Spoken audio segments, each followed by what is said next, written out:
Hi. Should I explain this? It's weird. Yes, right? 100%. You should explain a GBA game in 2024. Okay. So I know this is really odd. So if you know Shantae at all, it's a game series that it's been going on since Beloved. a long time. Beloved. I mean, for sure. Like, it's a game that, like, when it comes out, people are always stoked about. Thank you. Okay, so first game released in 2002. We worked on that. Erin and I, my wife Erin, creator of Shantae, worked on that together from 1994 until 2000-ish. Then we made the first game on Game Boy Color. So that game wasn't out yet. That was published by Capcom in 2002. I think we got development kits for Game Boy Advance in 2000, end of 2000, beginning of 2001. So we started working on a sequel because we hoped this game, the first one, would do well. You're like, this one's going to kill. Yeah. So we're like, yeah. And everything's moving on. Like, you got to keep up with it. So, yes, we went right into a sequel game. First game wasn't out yet, so there was no fan base. We had no idea if people even liked it, but sure. Sure, whatever. Why not? Well, yeah. And gamble the house on it. and also, I mean, this all kind of ties together, but there were not off-the-shelf game engines back then. You wrote your game engine. You got your dev kit. You're like, all right, what can this thing do? You write a game engine. You're going to make your game engine's kind of your business. So we're going to make this kind of game. We're going to test out these features. We're going to do it just like on Shantae 1. We're going to test them on Shantae 2, Shante Advance. And we're going to, everything we do, SpongeBob game, Barbie game, whatever, it's going to use these same kind of baseline features, right? Yeah. So that's what this Shante Advance game was. It was like the proving ground for that. But retail market was terrible. By 2003, 2004, awful. Oh my gosh, it was a horrible, horrible place to have an original game. So we had to pack it up. So this sequel game, which I guess you could call it Shantae 2 back in the day, was canceled. I mean, we self-imposed cancellation. We sure. We're like, you're like, we should probably try to keep this company afloat. Yes, it's dead. We're moving on to other things. And it stayed that way until a tail end of 2022, early 2023, when Erin and I are like, is there going to be a sequel game? Are we going to go back to something like, what do we do? Limited Run has the GBA like preservation cart type stuff going. Like, this might be the time. But should I keep going? Yeah, I told you. You're killing it. The Michael Stragey, the programmer, we hadn't worked together for almost 20 years. So he every so often he's like, I'm cleaning off a hard drive, and I found that's a thing you would store the data on. Okay, I mean, hard drives still exist. Oh, okay, cool. Something you got to explain to the kids watching like a link cable. They know what a hard drive is. Through the link cable. Yeah, they're going through the Jazz drive or the whatever. I don't know. What do you Jazz drive? You got to explain. Yeah. We had a Sony mini disc. We're free. Yes. Well, we did have some of those. Oh my gosh. So anyway, he'll find stuff and he's like, I found a part of the Shante Advance game. Are we ever going to do that? I'm like, someday. I'm doing this. What are you doing? Finally, we had a moment in time, though, when all this came together. He was between projects, I was between projects, right around these same conversations. We're like, well, maybe this is the time. So that's when Limited Run came in. We did like a partnership deal, and it was fantastic. My gosh, and thank goodness, like, you guys totally believe in this project, and I think it's the spirit of what you guys do, also, right? I mean, I don't want to speak for you guys, but so I think one really interesting and cool thing about Shantae series in general is when the first GBA card came out, it sold decently, but not that well, right? You're talking Game Boy Color, the first one? Exactly. Fans they loved it, but it was a flop. Right. Like by any it was not a commercial success at all. And then when Limited Run came in and we reprinted it, it actually sold more in 2023 than it did when it first came out. For sure. Yeah, that's great. That's awesome. So like already we have something there, right? So I think when Josh, which is the CEO of Limited Run, got wind that there's another Shantae Advance game that had never been released, living on hard drives, living on hard drives, on Jazz drives, and it's very intrigued. And it's I could have brought it in if I was thinking ahead, but there was there's literally a dev cart. That's where it's at. It's just in a drawer. It's sitting in a drawer in a little Tupperware box, a Pokemon sandwich box. If I'm gonna get like really, I mean, that's what it was, and just sitting in this box for 20 years. Amazing. And then pull it. Is that too much? Start it up. I want to see what it looks like. Oh, you want to see it? Yeah. Oh, okay. All right. Well, here we go. Okay, so the way I'll do this, I think I'm gonna debug. Everyone avert your eyes. Don't look. Don't look at it. Don't look at it. I saw chapters. I said don't look at it. We're gonna go here. We're gonna do this. All right. We're doing there's a toolbox quest. Don't look at it. You're so much cooler than So Yeah, because I'm trying to not give away too much Love it. story for those of you who care about such things.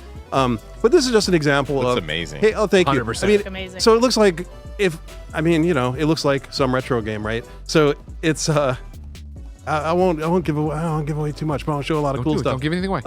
But here's your uncle. That's cool. We're gonna deal with him later. I'm just Is gonna. that a toaster? Did he get his beard stuck in a maybe. toaster? We can go back and look. Yeah. So there's Game Boy Advance. Happens all the time. Game Boy Advance stuff. It's what you kind of think of with your retro indie game stuff, I guess. But it's like a Super Nintendo, right? Yeah. It's basically what the guts are. But yeah, you got all your usual stuff. For those of you, there's your line scrolling techniques that were popular on Sega Genesis. That's why it looks like, oh, look at all the layers of clouds. That's what this hardware would do. I mean, this is kind of how you make a game look cool back then. You got Even got now. your- Okay. Yeah, So you I got make a game look cool now. Oh, well now, and sure, and you'd probably do it some easy way now. Yeah. That'd probably be much easier. But oh my gosh, but back then it's like, oh, what can we do? We got to design a game where you could rotate sprites. We got to put some rotating sprites in this game. We got to have some. There's some seagulls. Hey, buddy. So one thing that I wanted to know too, and that I thought was really interesting that Matt and I were talking about earlier was like when you first started working on this game. I was cute. cheating right there. Like that was me cheating. When you first started working on the game, you probably didn't realize how big the audience was gonna get, and then you made all these games in between. So like what type of stuff did you get to incorporate into this that maybe you didn't even think you could do back then?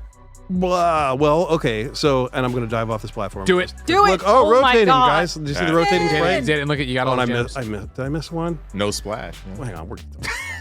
Half-assed. Oh no, the toolbox. That's where it is. Where now you know. Oh my gosh, now everybody knows. All right, I'm gonna move it. Well, when they get buy back- this game, when we get back to don't the worry office, I'm moving that toolbox. No one's gonna know. Yeah, but Oh, there was. What was your question? No splash. That's odd. You were asking what is new. Okay, so Were there any things that you incorporated into it that you didn't think you could back then? yes, and there were a few things that are a little bit weird that kind of got smoothed out to make it fit in better. As for a lot of people, this will be, I guess for them it'll be the sixth Shante game. For us, it's the second.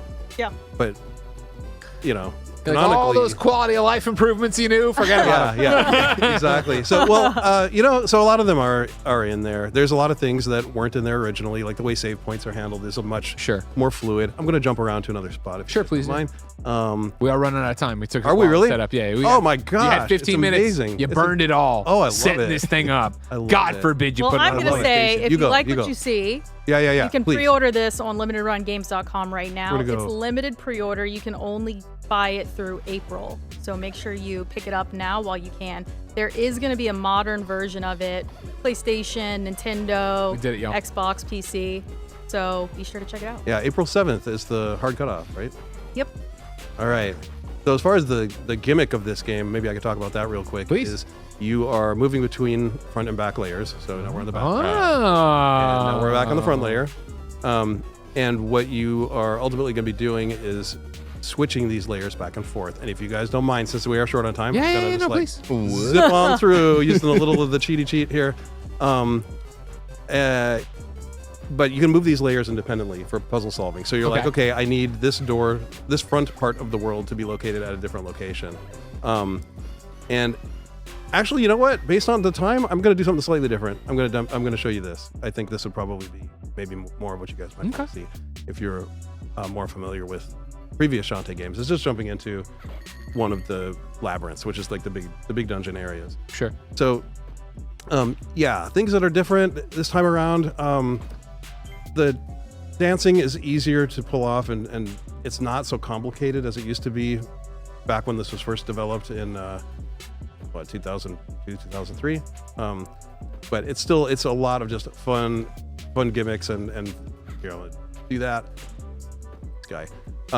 Things like this, like we never had stuff like dance to suck up the gems, but now you can dance from far away. That's great. I just appreciate for all the people who've never seen it before. Like, dancing's easier this time. Like, what are you talking about? I was thinking the same thing. It's like, because the That's first funny. game, also the first game, notoriously difficult.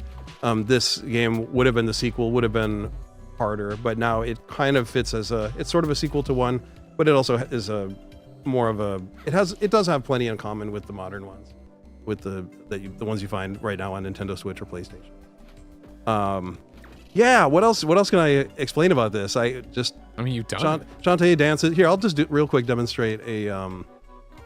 We're gonna do. There's some. Oh, someone's gonna screen grab that. Cute genie. Yeah. So we can dance, turn into stuff. Nice. So turn into monkey. That's what the monkey has in this game. Is eventually you do get a power up that lets you see through walls. It's great. So kind of like your Metroid, Super Metroid, X-ray vision. Fantastic. I guess you could say. Yeah. I don't know. How am I doing? You're doing great. This All is right, fantastic. Where can people pre-order again? You can pre-order the Game Boy Advance version at limitedrungames.com right now until April 6th. And if you're going to wait for the modern version, you want to put it in your Switch or whatever, it's going to be out early next year. There's no solid date yet, but you can follow Way Forward, Limited Run, and we'll be pimping it out. Fantastic. Thank you so much for making the time to come by today. Yeah. Thank you.